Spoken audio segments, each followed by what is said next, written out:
l'ai dit depuis le début, le titre de Joseph, c'est vraiment l'époux de Marie. C'est comme ça qu'il est présenté. Matthieu le présente aussi comme un homme juste, mais souvent on dit l'époux de Marie. Parce que Marie était très importante à la communauté naissante. Ils n'ont pas connu Joseph beaucoup, vu qu'il n'était pas à la Passion, puis il n'a pas vécu la résurrection. Mais au début des premiers temps, dans les Actes des Apôtres, Marie était là. Et Marie va beaucoup inspirer Saint Luc.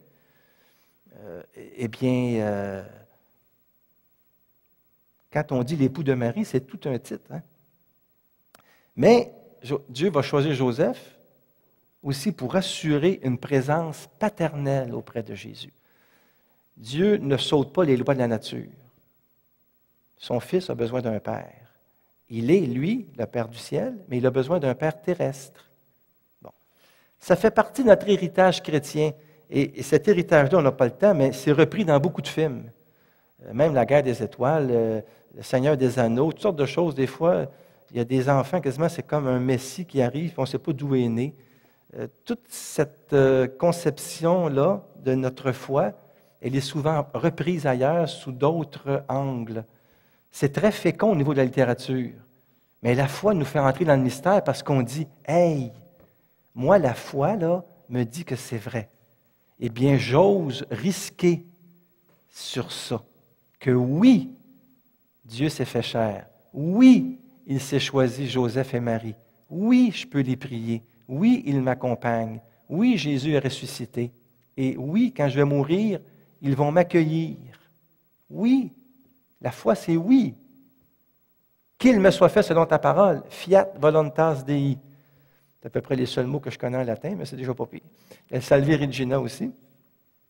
Bon. Alors, il a donné le nom à l'enfant, mais maintenant, il faut qu'il soit père. Il faut qu'il veille pour que l'enfant grandisse. Et là, c'est intéressant parce que Jésus, vrai Dieu, vrai homme, eh bien, va se laisser former par Joseph. Comme petit enfant, Joseph va le nourrir. Joseph va le vêtir. C'est les devoirs du père, ça. Il faut qu'il gagne sa vie, le père. Il va lui apprendre un métier. Il va lui fournir le bon exemple. Et Jésus va le reconnaître comme père. Vous verrez, il y a des choses plus loin où on parle de, n'est-ce pas lui le fils du charpentier à un moment donné, ou le fils de Joseph, ça revient. Papa, Abba. Abba. Dans Luc, on dit 2, l'enfant grandissait, se fortifiait et se remplissait de sagesse. Et la grâce de Dieu était sur lui. Mais pour qu'il grandisse puis se fortifie, puis ça y prend des parents. Alors Joseph, c'est ça. Le père, c'est lui. Et le père aime le fils. Mais ça, tout Saint Jean va développer ça. Souvent, on a des petites paroles qui nous sont données ici à la télévision, si vous n'avez pas cette chance-là, mais des petites paroles bibliques, des fois, vous retrouvez ça dans différents endroits aussi. Puis moi, la parole qu'on m'a donnée ici, « Comme le Père m'a aimé, moi aussi je vous ai aimé ». C'est tiré de Saint Jean. C'est très beau. « Comme le Père m'a aimé, moi aussi vous ai aimé ». C'est Jésus qui dit ça. Jésus dit « Comme le Père m'a aimé, moi aussi vous ai aimé ». Mais Jésus, ça se peut-tu qu'il pense à Saint Joseph? Hein? Qui était son père? « Comme Joseph m'a aimé, moi aussi je vous aime ». C'est-à-dire que Joseph a façonné la conscience de Jésus aussi. Toutes les paraboles de Jésus, ces exemples, c'est tiré de la vie concrète. Quand Jésus parle, quand on veut bâtir une maison, là, on s'assoit et on calcule. Mais Joseph, il le faisait, lui. Il était charpentier, il faisait des charpentes. Quand Jésus parle de différentes paraboles, des brebis, il y a du vin, il y a des figues, il y a toutes sortes d'affaires là-dedans, eh bien, c'est tout Nazareth, c'est les voisins, mais c'est dans sa vie. L'Écriture prend un autre sens à ce moment-là. Vous savez, quand on met Joseph dans le coup, ça donne une humanité. Et une parole comme ça, elle est très belle. Je sais que c'est le Père Céleste qui nous aime. Puis comme le Père nous a aimés, bien, Jésus nous aime aussi. Donc d'un amour éternel, d'un amour gratuit. Mais c'est bon des fois de demander à Joseph, « Joseph, apprends-moi à aimer Jésus. » Ou « Apprends-moi à prier. » Mais Joseph, on le verra plus tard, c'est le gars vraiment des causes concrètes. Joseph, lui, c'est « trouve-moi un emploi, fait que ma maison se vende. » Puis je vous le dis que ça marche, ça fonctionne. Joseph, qu'est-ce que vous voulez à cause de son charisme, puis qui était charpentier, tout ça? On le voit bien à l'oratoire d'ailleurs. J'ai prêché la neuvaine à l'oratoire Saint-Joseph. Il y avait tellement de monde, mais toutes les intentions portent là-dessus. Bon, mon enfant est malade, Joseph, je te le confie, aide-le pour qu'il guérisse. J'ai perdu mon emploi, je ne sais pas quoi faire. Je viens ici, c'est mon dernier recours. Trouve-moi un emploi. Ben écoute, là, ça fonctionne. Qu'est-ce que vous voulez que je vous dise, moi? Il n'y a pas de magie là-dedans, c'est une question de confiance. Joseph, il est là pour qu'on le dérange. Alors, dérangeons-le. Et on peut lui faire confiance à Joseph. C'est l'homme de confiance qui a bien fait son travail avec la Sainte Famille et qui peut aussi nous exaucer. Alors, Jésus a vécu avec Joseph. Bon, alors, moi, il y a une question à me suis posée. Est-ce que Jésus avait l'accent de Joseph? L'Écriture ne nous le dit pas. Bon, c'est pas grave, ça. Mais au ciel, j'ai peut-être hâte d'entendre, je ne sais pas, je vais entendre Jésus parler, mais je vais comparer avec Joseph. Peut-être qu'il y a la voix de Joseph. Par exemple, quand le téléphone sonne, moi, mon garçon répond, puis tout le monde pense que c'est moi. Non, ce n'est pas le Père, c'est le Fils. Mais c'est important de voir notre Dieu a pris notre chair, puis il y avait un accent, Jésus. Il y avait un timbre de voix. Il y avait une démarche. Jésus, on ne sait pas. Ça ne nous intéresse pas dans le fond tant que ça. Mais ça nous donne un petit côté de notre Jésus qui est très humain puis qui a marché. Puis des fois, il a eu mal aux pieds. Puis peut-être qu'il marchait un peu comme Jésus, mais il y a peut-être la démarche de Marie. On ne sait pas. Tout ça pour vous dire que Dieu s'est fait homme, c'est vraiment l'incarnation.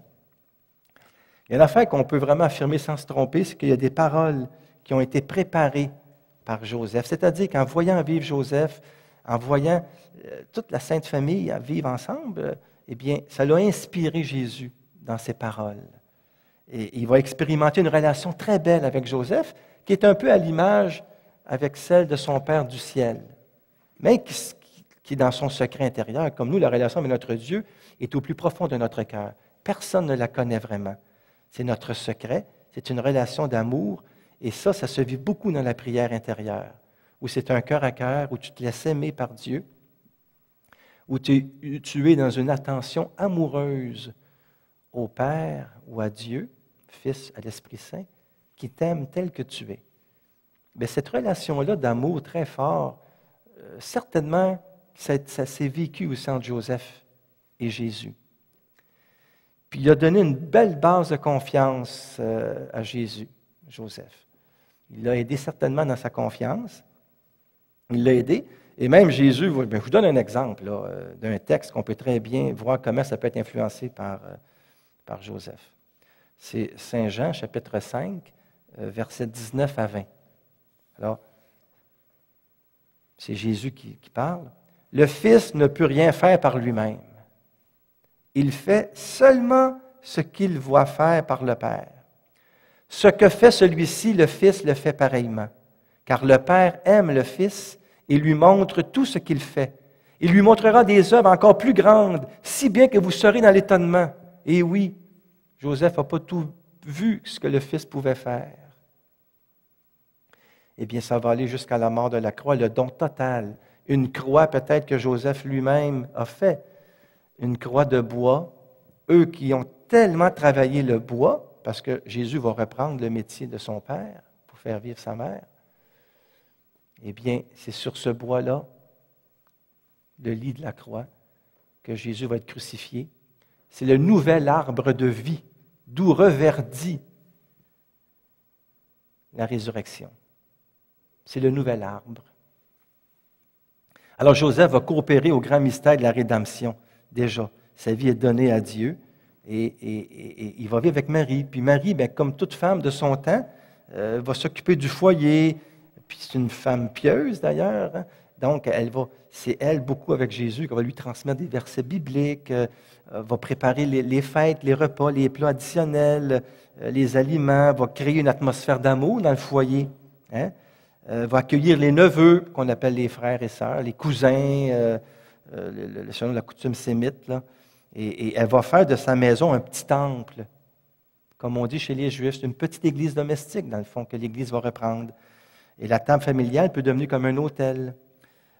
Et bien sûr que dans l'Église, on va préparer ça. Dans le catéchisme de l'Église catholique, d'ailleurs, on dit Le Christ a voulu naître et grandir au sein de la Sainte Famille et de la Sainte Famille de Joseph et de Marie. Puis l'Église n'est autre que la famille de Dieu. L'Église, c'est aussi une petite Église domestique. Et c'est pour ça que cette image-là, eh bien, vient aussi de la Sainte Famille.